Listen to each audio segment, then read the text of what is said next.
Hi there, I'm Pastor John from New Life Assembly, and I'm talking to you today about Deuteronomy chapter 1. We did our introduction last week, and now today we're turning into the first chapter. And I'm going to read a small section of that chapter, and then I'm going to sort of spend the rest of our time in our devotional talking about one of the main points of chapter 1. So what I want to do is I want to get into that first chapter. So let's immediately read the section from Deuteronomy chapter 1 verses 26 through 33. Let's take a look at the text. Moses reminds the people of Israel this as he's recounting their history, and we'll get into that in a minute. It says, "Yet you would not go up, but rebelled against the command of the Lord your God. And you murmured in your tents and said, because the Lord has hated us. He has brought us out of the land of Egypt to give us into the hand of the Amorites to destroy us. Where are we going up? Our brothers have made our hearts melt, saying, the people are greater and taller than we. The cities are great and fortified up to heaven. And besides, we have seen the sons of Anakim there. Then I said to you, do not be in dread or afraid of them.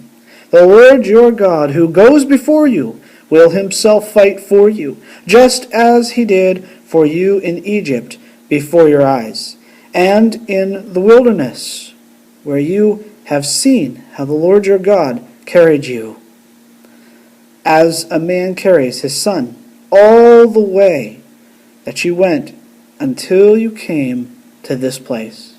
Yet in spite of this word, you did not believe the Lord your God, who went before you in the way to seek you out a place to pitch your tents, in fire by night and in the cloud by day, to show you by what way you should go."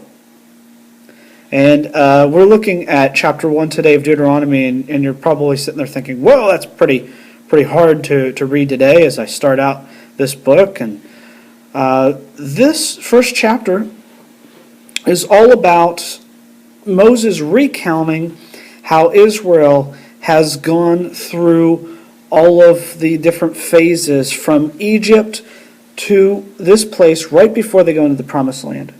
And so we know a lot of Israel history whenever we talk about them, in the land with kings and the United Kingdom and the divided kingdom and all this stuff. But what we need to do is take our minds back to before they got there. Because the book of Deuteronomy starts out, Moses explains to them exactly what he's doing in the book of Deuteronomy. He is reminding them, preaching to them, about the reason why they spent 40 years in the wilderness. And so as we look at this whole section here, one of the things that I can tell you is chapter 4 can be broken up into 4 separate sections. And let me just show you real quick, a quick whiteboard that will explain those sections to us. This little whiteboard will explain a lot about what is going on in chapter 1. So for your reading purposes, there are 40-some verses. I believe 46 in chapter 1 of Deuteronomy. So as you're reading through the chapter, these are meant to sort of give you guideposts as you read through all that section. The first section is Moses' introduction to the whole book of Deuteronomy, his purpose for writing the book. And his purpose for writing the book is to remind them of these things, to remind their children really of these things before they enter the land. The second section in Deuteronomy talks about how Moses raised up leaders and anything that's as large as Israel was getting. And Israel was probably 2 to 4 million people by the time that they had reached Mount Sinai. Anytime that you have that many people, let's face it, one man cannot take care of a nation of 2 million people. He needs help. He needs leaders. He needs to learn how to delegate, and he needs to learn what to do in those situations. So we see that Moses raised up leaders that would be able to help him in his ministry and also in his leadership. And then the last 2 things that we see are quite simple. The first one, which we read part of today, talks about Israel's rebellion and how they refused God. And then the 4th section of the first chapter, the last little bit, explains what God did about the rebellion, how he punished them, how he reacted to it. So that'll really help out as we study the first chapter and we sort of look at it in a closer view. And what I want to focus on is these last two sections. You see, when Israel came up out of Egypt, it took them a little bit of time to get to Mount Sinai or Mount Horeb. And Mount Sinai or Mount Horeb is the same place. It's the mountain upon which God gave Israel the Ten Commandments, some other parts of their law. He also gave them the layout for the tabernacle and what he expected of the people. And so you can read about all of that in Exodus, and beginning from about Exodus, about 18 or 19 is whenever they get to Mount Sinai. And then the awesome presence of the Lord in 18 and 19. And then in chapter 20, God begins to lay out the Ten Commandments, lay out what he expects of them, how to treat one another, how to worship him. And then, of course, under that idea of worshiping God, you have the whole layout of the tabernacle that is given by God to the Israelites. And then, of course, they will build the tabernacle there about the area of Mount Sinai. And so, once they do that, though, believe it or not, and a lot of people are baffled by this, it only takes, on foot, without, women and children and everything else, if it were just, say, a couple of guys traveling from Egypt to Canaan, did you know it only takes 3 to 4 days? That's it. 3 to 4 days. How long did Israel spend in the wilderness before they got to Canaan? 40 years. And that's incredible. So here's what happened. The people traveled from Mount Sinai to the edge of the land of Canaan, actually very early on. And they sent these spies into the land to take a look at the land, the produce, the people, try to figure out how can we launch a military effort to gain this land that God has promised to us. And only 2 of those people that went in to spy out the land came back with a positive report. Only 2 of them said, we can take this because God is going to help us take it. And those 2 guys, we know them well, are Caleb and Joshua. Both of these men should be recognized. Caleb was a military force to be reckoned with. He would become a general in Joshua's army. Joshua, of course, is the assistant to Moses himself. And he will then take the second generation of Israel into the land. It's through his military campaigns and conquest that Israel will subdue the peoples of Canaan and be given finally their promised land. But we're getting ahead of ourselves because Deuteronomy happens right before the death of Moses and the transference of power from Moses to Joshua. And so here Moses has gathered them in this area. They have already defeated 2 kings, and we'll get into that in chapters 2 and 3. And so Moses kind of stands before the people and says, I want to give you this final understanding before I die and before you go into Canaan, why it took so long. So this is Moses' final speech, his final sermon, if you will, to the second generation before they enter the land, so that they know, as they go into this land and as they prepare for God to do great things through them, that it must be that they do not repeat the same errors that their parents did while in the wilderness. And so it went from 4 days to 40 years.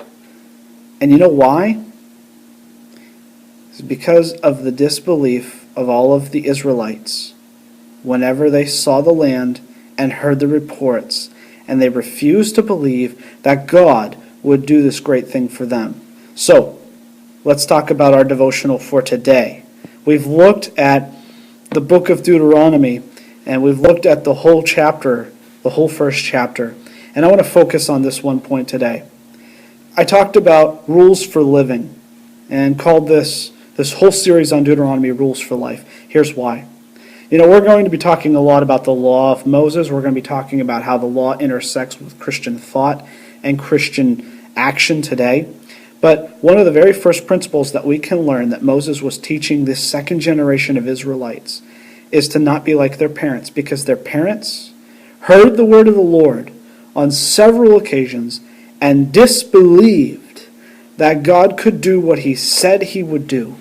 So, you're going to say, well, Pastor John, this is Old Testament. What can I learn from the Old Testament? The first thing that we can learn from Deuteronomy chapter 1 is that our disbelief brings a punishment for us, and it's something that we don't want. It is so much better to believe what the Lord has said about us and to us and that he'll do for us than to disbelieve and spend extra time in the desert. We were slaves to sin, just like the Israelites were slaves to Egypt. And it took an entire generation, 40 years, for that slavery to be beaten out of them so that they could accept their inheritance, the promised land. And here we are today, coming out of our slavery to sin, being called saints by God. And if we don't believe that what he has said about us, what Jesus did on the cross for us, if we don't believe what God's story and report is about us, then we will spend 40 years on the backside of the desert trying to learn how to get out of slavery, but we're already free.